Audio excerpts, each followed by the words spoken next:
Guys, mag-update lamang tayo kay OFW Heart Asia. So, isa na naman pong kababayan natin dyan po sa Dubai ang nakomatose. Sa ngayon po is hawak po ni Advocate Brenda Pascua, ang isang OFW na nakakonfine po sa Dubai. Sa ngayon po is reported na po to sa DMW at saka sa OWA. So, sana ma-actionan po ito agad kasi hindi pa naoperahan ang ating kababayan. 6 days na po siya naka-confine sa hospital. Yung employer niya po is nag-out of town. Sabi daw ng doktor, hindi maoperahan si kababayan hanggat walang pirma ang kanyang employer. Samantala guys, sa Jordan naman, isang kababayan po natin ang nakomatose din. Kaso guys, ang problema is TNT siya. Hindi po natin alam kung paano po natin to ilalapit sa OWA or DMW. Pero mag-direct na lang po tayo sa embassy or polo ng Jordan.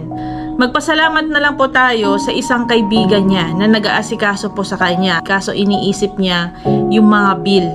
So dahil siya ang nagpasok sa hospital, lalo na private yung pinuntahan nila, nag-iisip siya kung sino ang sasagot ng mga bayarin sa hospital.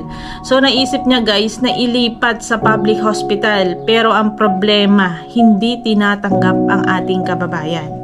3 hospital ang kanyang pinuntahan, pero hindi tinatanggap.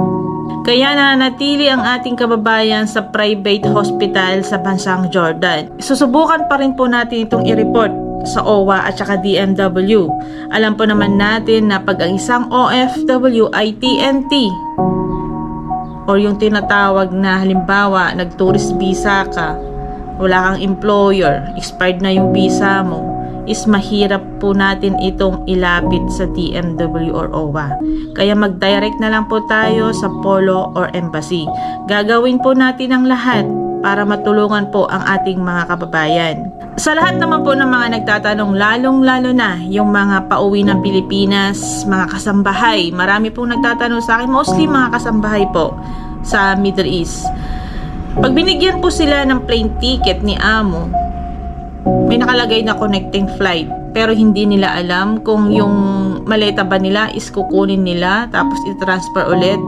Guys, ipapaliwanag ko po sa inyo, kung halimbawa po nag-check-in kayo, makikita naman po doon kung layover lang kayo or self-check-in. May nakalagay naman po sa inyong plane ticket kung layover lang kayo. Kung layover lang po kayo, hindi nyo nakukunin ang inyong mga gamit para mag-check-in ulit sa bababaan yung airport.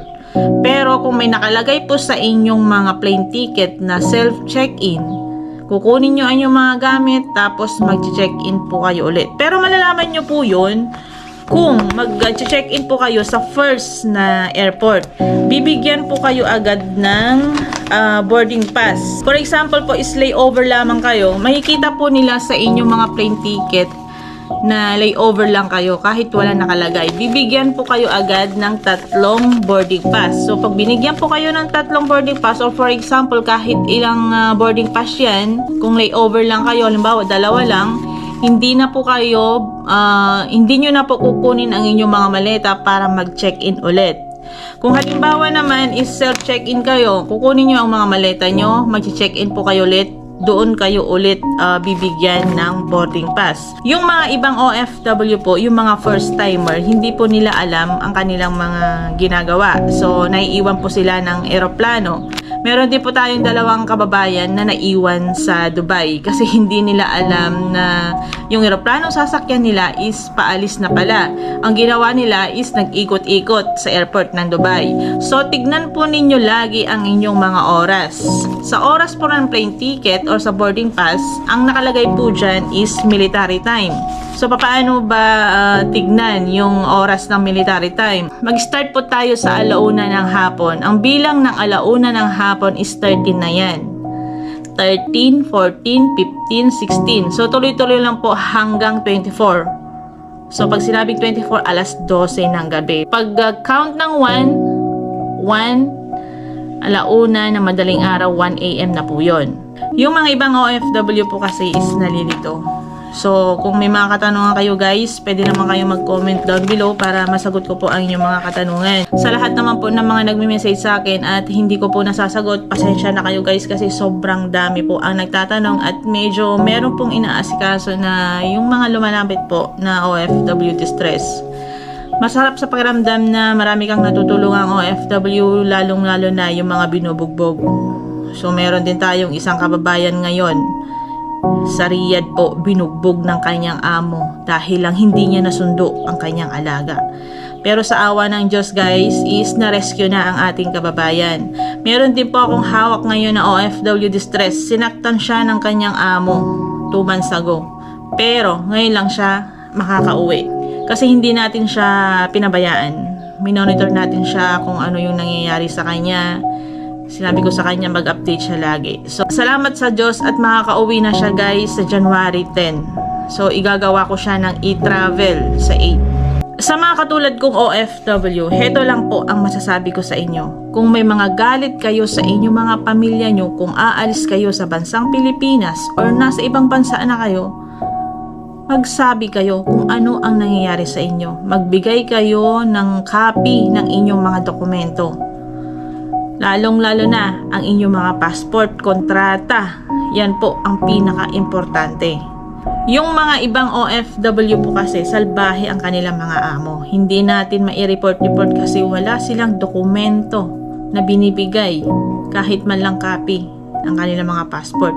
Lalong-lalo na po yung mga pamilya na lumalapit po sa amin. Hindi po namin ito may re-report kung wala po kayong copy ni OFW kahit man lang passport. Papaano po nila titignan ang record ni OFW kung wala silang passport?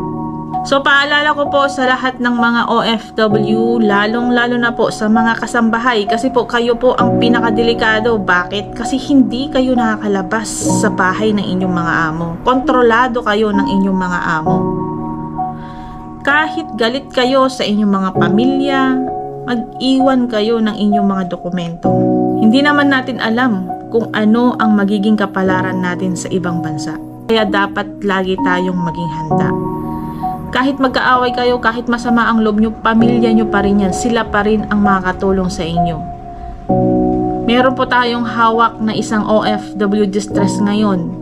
Lumapit po yung pamilya niya sa amin.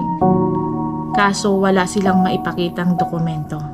Huwag po nating pairalin yung galit sa ating mga pamilya.